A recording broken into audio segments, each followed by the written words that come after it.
So everyone, we're going to read the last chapter of Kensuke's Kingdom now. So hopefully we've read the story so far, and our job today is to finish off with chapter 10. So if you want to join me all the way in at chapter 10, which is Killer Men Come. So I'll read it, follow along and enjoy.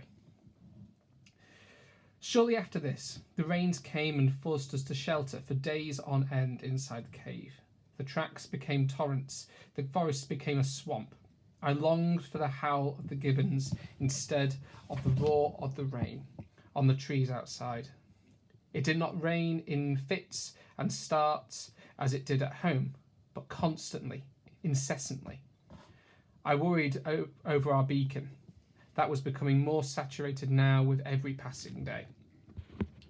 Would it ever dry out? Would this rain ever stop? But Kensuke was stoical about it. It stopped when it stopped, Micah-san, he told me. You cannot make rain stop by wanting it to stop. Besides, rain very good thing. Keep fruit going. Keep stream flowing. Keep monkeys alive. You also. Me also. I did make a dash up to the hilltop each morning with the binoculars, but I didn't know why I bothered. Sometimes it was raining so hard I could barely see the ocean at all. Occasionally we sailed out into the forest to gather enough fruit to keep us going. There were berries growing in abundance now, which Kensuke insisted on gathering. He didn't seem to mind getting soaked to the skin as much as I did. We ate some, but most he turned into vinegar. The rest he bottled in honey and water. Rainy day, yes, he laughed. He loved experimenting with the new expressions he had picked up.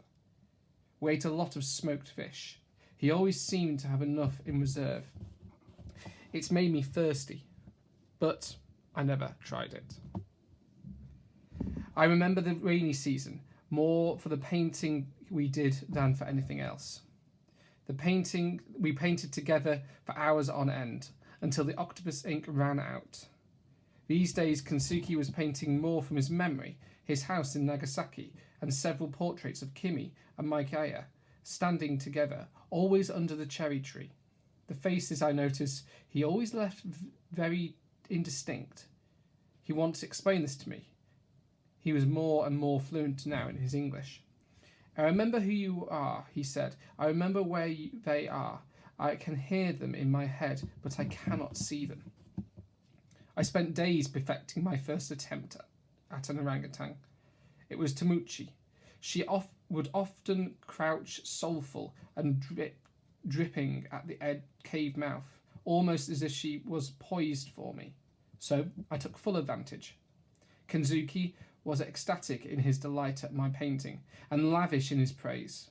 One day, Micah-san, you will be fine painter. Like Hokuyusi, maybe.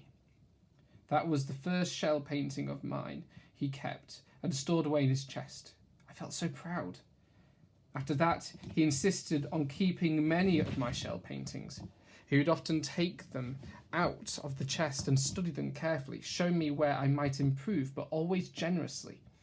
Under his watchful eye, in the glow of his encouragement, every picture I painted seemed more accomplished, more how I wanted it to be.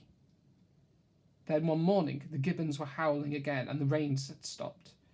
We went fishing in the shallows out at sea too, and had very soon replenished our stores of smoked fish and octopus ink. We played football again, and all the while the beacon at the hilltop was drying out. Wherever we went now, we would take the binoculars with us just in case. We very nearly lost them once, when Kikambo, Tamuchi's errant son, always the cheekiest, most playful of all the young orangutans, stole them and ran off into the forest. When we caught up with him, he didn't want to surrender them at all. In the end, Kensuke had to bribe him, a red banana for the pair of binoculars. But as time passed, we were beginning to live as if we were going to be staying on the island forever, and that began to trouble me deeply. Kensuke made repairs to his outrigger.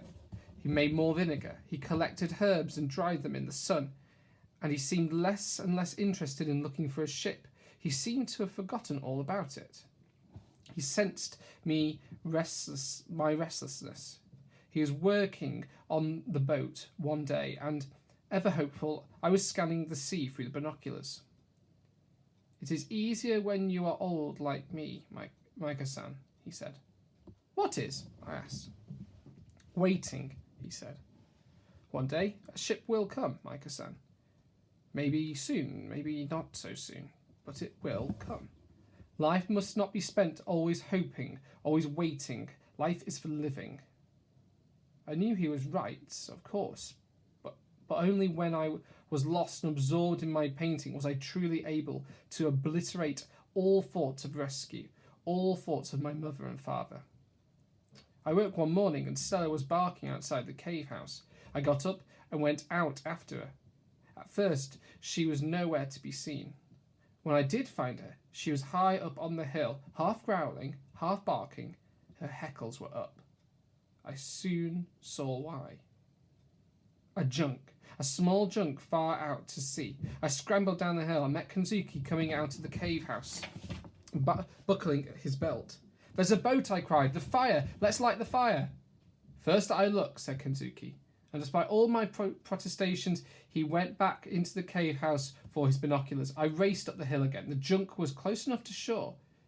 There would be bound to see the smoke. I was sure of it. Kensuke was making his way up towards me, infuriatingly slowly. He seemed to be in no hurry at all. He studied the boat carefully now through his binoculars, taking his time about it. "We've got to light the fire," I said. "We've got to." Kensuke caught me suddenly by the arm. "It is the same boat, Micah-san. Killer men come. They kill the gibbons and steal away the babies. They come back again. I am very sure. Do not forget that boat. I never forget. They very wicked men. I must go quick.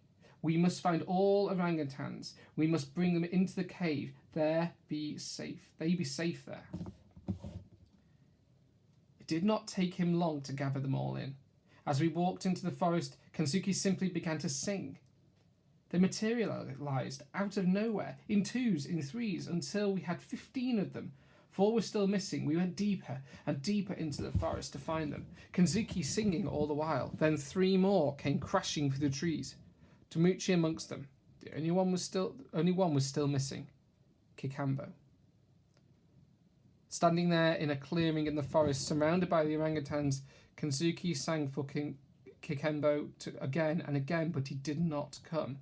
Then we heard a motor start up, something out at sea, an outboard motor. Kensuke sang out louder again now, more urgently. We listened for Kikambo. We looked for him, but we called for him. "We cannot wait any longer," said Kensuke at last. "I go in front, Micah-san, you behind. Bring last ones with you, quick now." And off we went, up the tracks, leading one of the orangutans by the hand and still singing. He was followed. I remember thinking that this was just like the Pied Piper leading the children away into a cave in the mountainside. I had my work cut out at the back. Some of the younger orangutans were far more interested in playing hide and seek than following. In the end, I had to scoop up 2 of them and carry them, one in the crook of each arm. They were a great deal heavier than they looked. I kept glancing back over my shoulder for Kikambo, calling for him, but he still did not come. The outboard motor died. I heard voices, loud voices, men's voices, laughter. I was running now, the orangutans clinging around my neck. The forest hooted and howled in alarm all around me. As I reached the cave, I heard the first shoots ring out. Every bird, every bat in the forest lifted off so that the screeching sky was black with them. We gathered the orangutans together in the back of the cave and huddled there in the darkness with them as the men went shooting and on and on. Of all of them, Tomuchi was the most agitated, but they all needed constant comfort and reassurance from Kensuke. All through this dreadful nightmare, Kensuke sang to them softly.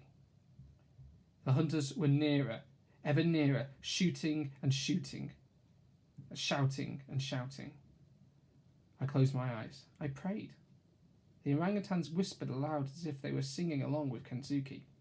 All this while, Stella lay at my feet, a permanent growl in her throat. I held on to the ruff of her neck, just in case. The young orangutans burrowed their heads into me wherever they could, under my arms, under my knees, and clung on. The shots rang out, cracked, so close now, splitting the air and echoing round the cave. There were distant yells of triumph. I knew only too well what this must mean.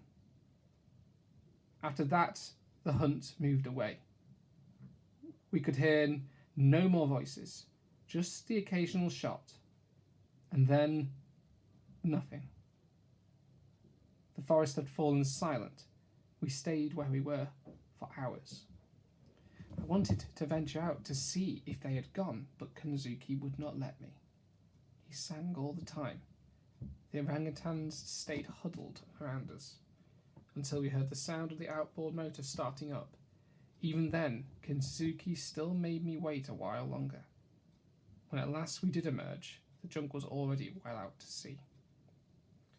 We searched the island for Kakambo, sang for him, called for him, but there was no sign of him.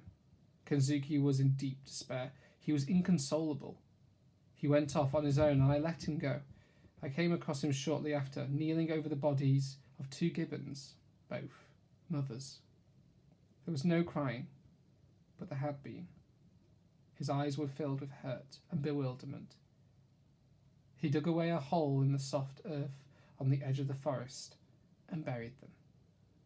There were no words in me left to speak, and Kensuke had no songs left to sing.